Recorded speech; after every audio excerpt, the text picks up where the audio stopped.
Welcome to the debate. Imagine a world where a child in a remote village receives better, more personalized instruction from a free artificial intelligence tutor than, say, a student paying premium tuition at an elite university. Imagine a labor market where major employers care far more about your ability to, prompt algorithms and demonstrate concrete, verifiable skills than they do about your expensive 4-year diploma.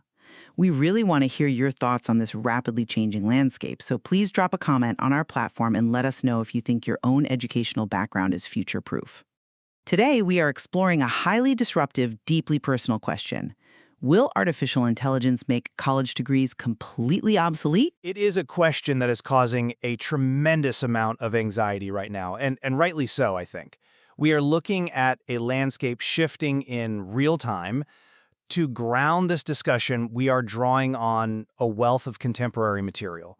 We'll be looking at the rather bold predictions of venture capitalist Vinod Khosla, the structural foresight of futurist Ian Han, the latest PwC 2025 AI Jobs Barometer, and some really stark data on the so-called higher education bubble. We're also going to examine insights from Bill Gates regarding Salcon's educational AI frameworks, and dive deep into the Orchard 2026 data on what exactly constitutes an AI-proof career. I'll start by saying that when I look at this data, I see the traditional 4-year degree on life support. AI combined with a massive structural shift towards skills-based training is fundamentally dismantling the core utility of the university. The rigid, incredibly expensive 4-year model is rapidly becoming a relic because its primary functions, delivering knowledge and giving you a credential, are simply being outclassed by technology. Vinod Khosla hasn't minced words here. He has boldly asserted that college degrees are dead. He predicts that AI tutors will soon outperform even elite human educators. And it's not just about how we learn, but what employers actually want. When you look at the PwC Jobs Barometer, it reveals that in AI-exposed sectors, the required skills are evolving 66% faster than in other fields. Employers need to know what you can do right this second, not what you studied 4 years ago. I completely understand why it looks that way, especially when we focus purely on the velocity of technological change. But I think the rumors of the university's death have been greatly exaggerated. Yes, we are seeing immense structural shifts, but when I look at the broader data, I see an evolution, not an extinction. The university is not just a content delivery system, it is a complex physical ecosystem. Futurist Ian Khan's analysis makes it incredibly clear that universities will persist by evolving into hybrid models. They remain completely irreplaceable as hubs for basic research, complex innovation, and community formation. Plus, if we look at the Orchard 2026 data on AI-proof careers, it explicitly shows that the jobs most impervious to automation, mental health counselors, physical therapists, lawyers, research scientists absolutely require advanced degrees. These roles demand complex human judgment and deep empathy that you just can't get from an app. I hear that, but we really have to look honestly at what a degree actually is in the modern economy. Economist Brian Kaplan talks extensively about signaling theory. It's the idea that going to college doesn't necessarily teach you the exact skills for a job. Instead, 60 to 80% of a degree's value to an employer is just signaling. It's showing off. Right. It proves you're willing to jump through hoops, show up on time, and conform to a system. Historically, sure, that was the best way to prove you're a safe hire. But today, we have blockchain-verified micro-credentials, like the Google Career Certificates. Instead of a static piece of paper, you have a digital, tamper-proof record of every specific relevant skill you've mastered. You can get job-ready skills in 3 to 6 months without the massive debt. It is a far more efficient alternative to that bloated signaling mechanism. The efficiency of micro-credentials for specific technical tasks is undeniable, I'll give you that. But we can't ignore the enduring economic reality on the ground. Over a typical 40-year career, bachelor's degree holders still earn approximately £900,000 more than those with certificates alone. That financial premium is staggering, and it proves the degree's enduring economic value in the labor market. The narrative that everyone is just seamlessly abandoning degrees for 3-month certificates ignores the fundamental architecture of how our professional world actually operates. Well, let's look at how that architecture is actively shifting, specifically in employer hiring practices. Right now, 81% of employers use skills-based hiring. That is up from 56% just a few years ago in 2022. It is a massive jump. Tech giants like Google and IBM have completely relaxed their degree requirements. IBM's New Collar program is explicitly designed to emphasize capabilities over traditional credentials. In fields like cloud computing and cybersecurity, a short-term certificate like an AWS certified cloud practitioner provides exactly what the hiring manager needs. If 94% of companies find that skills-based hires actually outperform those chosen based on traditional university credentials, why on earth should a student incur massive debt and lose 4 years of income when employers are explicitly telling us they prefer targeted, stackable credentials? I'll push back on that slightly, mainly because the tech sector is heavily skewing those numbers. Technology companies have always been anomalous and highly pragmatic regarding skills. If you can code, they hire you. But zoom out to the broader economy. Industries like medicine, law, civil engineering, education, and senior corporate management still rigidly demand traditional degrees. You don't want a self-taught, micro-credentialed structural engineer designing the bridge you drive over. Sure. Furthermore, let's revisit Kaplan's data, specifically what he calls the sheepskin effect. This is basically just a fancy way of saying that the actual piece of paper, the diploma itself, holds a disproportionate amount of magic in the eyes of employers. Completing that senior year is worth about twice as much in the labor market as the first 3 years combined. Why? Because crossing that finish line is a holistic signal of long-term perseverance. A collection of fast 3-month micro-credentials simply doesn't send the same signal that you can navigate complex, multi-year challenges. I see the logic there. But the only reason the sheepskin effect has existed until now is because there was literally no better way to digitally verify continuous learning. We relied on the diploma as a proxy for diligence. But the verified data shows that digital credentials are changing the game entirely. We now have tamper-proof, granular verification of specific competencies. A candidate no longer needs to suffer through a 4-year, one-size-fits-all degree just to prove they are conscientious. They can show a verified digital portfolio of continuous learning. And the market is responding aggressively. The global digital credentials market is growing at nearly 22% annually. Employers are waking up to the fact that a candidate who continuously updates their skills every 6 months is far more agile than someone rusting on a university diploma they earned a decade ago. Agility is absolutely crucial. I won't argue with that. But agility doesn't replace foundational understanding. And that brings up a really crucial distinction between what an AI tutor does versus what a university campus does. You mentioned Vinod Khosla predicting that free AI tutors will surpass human teachers within 5 years, thereby democratizing education. But if we look at what the experts implementing these tools actually say, the narrative shifts. Bill Gates, in his review of Sal Khan's book regarding AI in education, clarifies that AI tutors like Khanmigo are designed to support human educators, not replace them. Gates explicitly notes the financial barrier. Historically, getting every single student a dedicated on-call human tutor has been completely cost prohibitive. AI changes that math to near zero. I mean, think about it. If I had an AI tutor breaking down complex calculus problems for me step by step at 2 a.m., offering gentle nudges and generating targeted practice questions instantly on my smartphone, my university experience would have been entirely different. If content delivery and mastery can happen in your pocket, the fundamental value proposition of a physical university campus is severely undermined. Why pay premium tuition to sit in a lecture hall with 300 other people when you can have a world-class, infinitely patient AI tutor customized to your exact learning style? Because higher education isn't just about knowledge acquisition. It's not a simple data transfer from a teacher's brain to a student's brain.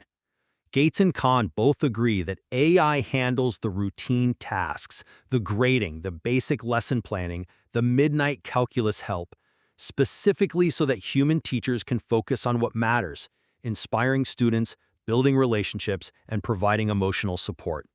Furthermore, a university is a living ecosystem. You can't prompt engineer a community. When you're on a campus, you are bumping into people from different disciplines. A computer science major has a late-night diner conversation with a philosophy major, and suddenly they are thinking differently about the ethical implications of the code they write. It involves physical research labs, peer networks, and the social development of young adults. You simply cannot replicate the serendipity of a university research lab or the complex community formation of a campus with a chatbot, no matter how sophisticated its underlying model is. That paints a beautiful picture of university life, but the financial realities on the ground are forcing millions of students to abandon that very ecosystem. We have to talk about the bursting of the higher education bubble. The data on institutional closures is incredibly stark right now. We are seeing an accelerating wave of rural, for-profit, and liberal arts colleges shutting their doors permanently. Hundreds of institutions have collapsed between the early 2000s and early 2020s. And for the students who do manage to attend, 45% of college graduates are currently underemployed, working jobs that do not even require the degree they just went into massive debt for. Graduates in fields like English literature or philosophy can take up to 20 years just to break even on their financial investment. We aren't just looking at an inefficient system, we are looking at a system that is actively penalizing almost half of its participants with non-dischargeable debt and a credential that doesn't guarantee a living wage. The traditional degree is proving to be a terrible return on investment compared to agile, AI-assisted learning. I think framing this as a complete collapse misses the nuance of the market. What we are actually seeing is a massive diversification and a market correction. Yes, non-elite or struggling institutions are facing demographic cliffs and immense financial pressures, but elite institutions remain incredibly robust. The system is adapting. Universities are actively dropping low-interest programs and rapidly creating majors in emerging fields like artificial intelligence. Furthermore, the degrees that consistently yield the highest expected incomes, chemical engineering, aerospace engineering, electrical engineering, the life sciences, are strictly university-bound. You cannot learn to design a next-generation aerospace propulsion system or synthesize new pharmaceuticals just by clicking through a series of online micro-credentials. You need the wind tunnels, you need the wet labs, you need the capital-intensive infrastructure. The institutions that provide high-value, rigorous education aren't bursting. They are evolving to meet the moment. Evolving, perhaps, but into what? They are rapidly becoming luxury goods. As you noted from the data, modern American elites allocate almost 4 times as much of their spending to education as they did in 1996. It's becoming inconspicuous consumption. It's a way for the wealthy to signal status, exactly as Kaplan argues. Meanwhile, for the average working person, the cost has become completely unjustifiable. Tuition and fees jumped 440% over a 20-year period. Think about the warehouse manager mentioned in the strategic review data we looked at. This is someone working 50 hours a week, completely burned out, looking for a way out. Going back to a university for a 4-year computer science degree is financially and physically impossible for them. But a Google career certificate in data analytics or IT support, that is a lifeline. It costs around £5,000 total, compared to upwards of $27,000 to $45,000 for a degree. They can do it at night, and it fundamentally changes their life trajectory in a matter of months. It democratizes access to the middle class in a way that elite universities simply refuse to do. I don't disagree for a second that micro-credentials offer excellent, life-changing alternative pathways for specific technical upskilling. That warehouse manager example is exactly where this new model shines, but we have to look at the long-term trajectory of the entire labor market. How do we prepare people for truly AI-proof work over a 40-year horizon? You argue that technical micro-credentials are the future, but look at the Orchard 2026 data. Traditional search engine volume is already declining by 25% as people turn directly to AI. That is a staggering drop in such a short time. Generative AI can code, it can analyze data, it can write digital marketing copy. These are the exact skills taught in many of those rapid 3 to 6 month tech certificates. If we are training people to do rote technical tasks via certificates, we are training them to compete directly against the AI. Which is exactly why the most valuable human skills moving forward will be generalist skills. Vinod Khosla acknowledges that AI may replace up to 80% of current specialized tasks. When the specialized coding or data sorting is automated, what is left? Critical thinking, creativity, adaptability, and cross-disciplinary communication. You don't need a rigid 4-year degree to learn adaptability. In fact, a rigid, static degree is the antithesis of adaptability. A worker who relies on continuous micro-credentialing can pivot rapidly, learning new AI tools the moment they emerge, while the university graduate is stuck trying to leverage a static credential they earned a decade ago. That is a fundamental misreading of what generalist or AI-proof work actually entails in the real economy. The Orchard data explicitly identifies the careers that are growing the fastest and are the most impervious to AI disruption. They are mental health counselors, seeing 17 to 18% job growth. They are social workers at 11% growth. They are physical therapists and complex B2B sales professionals. These roles do not just require generic adaptability that you can pick up on the fly. They require profound emotional intelligence, deep ethical reasoning, cultural competence, and in many cases, complex physical interaction and human empathy. And you believe only a university campus can teach a human being empathy? No, life teaches empathy. But I believe that preparing for these complex, high-stakes human roles requires comprehensive foundational training, rigorous supervised clinical experience, and stringent certification that degrees uniquely provide. A mental health counselor must deeply understand complex psychological frameworks, developmental trauma, and clinical ethics. You cannot acquire that depth of understanding, nor the required 2,000 to 4,000 hours of supervised clinical experience through a stackable micro-credential you click through on your laptop. The jobs that AI cannot touch are precisely the jobs that require the deep, immersive, human-to-human educational environments that universities facilitate. I see where you are coming from, and the clinical hours are a fair point. But even in healthcare, we are seeing the rise of stackable credentials. A person can start as a certified nursing assistant with a quick certificate and incrementally build their way up the ladder without having to stop their life for 4 years. But looking back at the broader economy, the PwC data shows us that the emphasis on skills over degrees is democratizing opportunity across the board. Joe Atkinson, PwC's Global Chief AI Officer, explicitly states that self-learning is the new table stakes.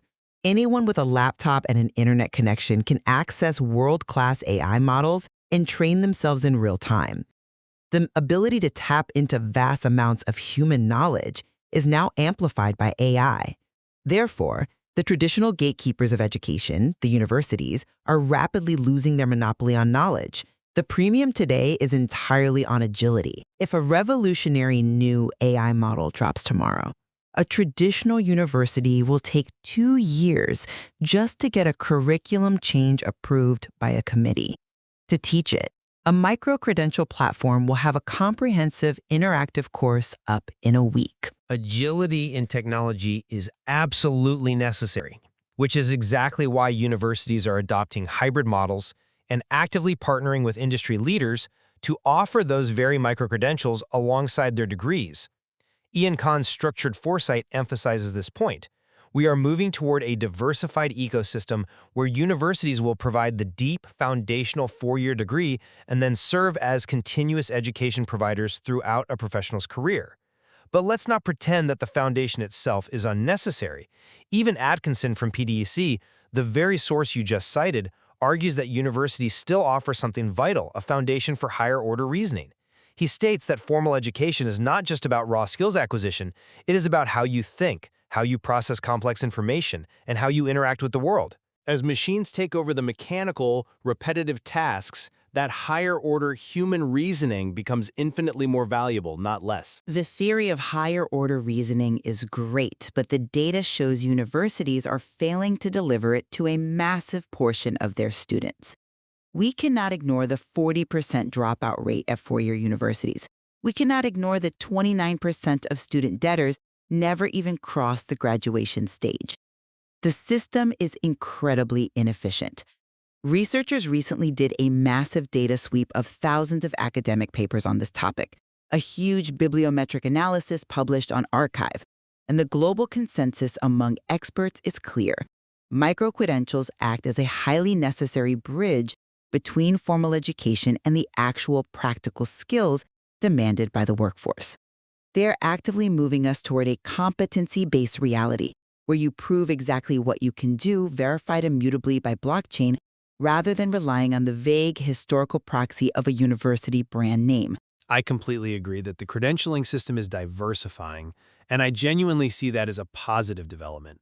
The Archive research highlights that microcredentials can brilliantly enhance human capital by enabling continuous upskilling. But notice the specific language the researchers use. They say these credentials complement traditional degrees. They do not eradicate them. The research explicitly states that long-term success in the labor market still requires clear standards, structured learning outcomes, and rigorous quality assurance, which are exactly the frameworks universities have spent centuries perfecting. Furthermore, the Orchard data reminds us that AI is fundamentally just a tool. Take a cybersecurity specialist, which is a role growing at 33%. They need to understand the software, sure, but they also need to think like an attacker and a defender. That requires strategic thinking, ethical reasoning, and an understanding of human psychology. The university provides the collaborative sandbox for developing that complex framework, while the microcredential might just teach the specific software interface they use that year. I think we are reaching a point of synthesis on the actual mechanics of how learning will happen, but we clearly remain fundamentally divided on the ultimate outcome for the institution itself. To summarize my perspective, AI is aggressively democratizing access to world-class expertise, and it is ruthlessly exposing the bloated inefficiency and cost of the traditional degree. As the labor market pivots heavily to skills-based hiring driven by tech giants and now adopted by over 80% of employers, and as AI tutors provide incredibly personalized instruction at near zero marginal cost, the rigid four-year degree is going to be replaced. It will be eclipsed by agile, stackable micro-credentials that prove exactly what a candidate can do today, rather than what they sat through a lecture for a decade ago. And to summarize my view, while AI is undoubtedly changing how we access information and how we execute routine technical tasks, it cannot replace the uniquely human elements of our world. The university's irreplaceable role in fostering deep human connection, teaching ethical reasoning, providing complex physical infrastructure like labs, and driving foundational research ensures that degrees will evolve, not disappear. The most AI-resistant jobs of the future, in healthcare, social work, law, and complex negotiation, still require the comprehensive, rigorous, deeply human development that only a traditional degree environment provides. The diploma isn't dead. It is simply learning to share the stage with continuous learning tools. We certainly find convergence on one absolute truth today. The era of rote memorization is dead. The old model of learning a static body of facts in your 20s and resting on them for a 40-year career is entirely over. Lifelong continuous learning is the new, non-negotiable baseline for success in an AI-driven economy. But we clearly remain in disagreement over whether the traditional university diploma will retain its status as the ultimate foundational credential, or if it will be completely eclipsed by skills-based digital verification. Indeed. This isn't just theory. This shift has massive real-world implications for a 17-year-old trying to decide what to do next year, or a parent trying to advise them on taking out loans. Navigating this new landscape requires incredibly careful consideration of what human skills one actually needs to cultivate to thrive alongside artificial intelligence. There is so much more depth to explore in the source material regarding the technical mechanics of blockchain microcredentials, the shifting economics of higher education, and the astonishing evolving capabilities of emerging AI tutors. We invite all of our listeners to dig into those resources, form your own conclusions, and please share your perspectives in the comments. Let us know how you are navigating this shift. Thank you for joining us on The Debate.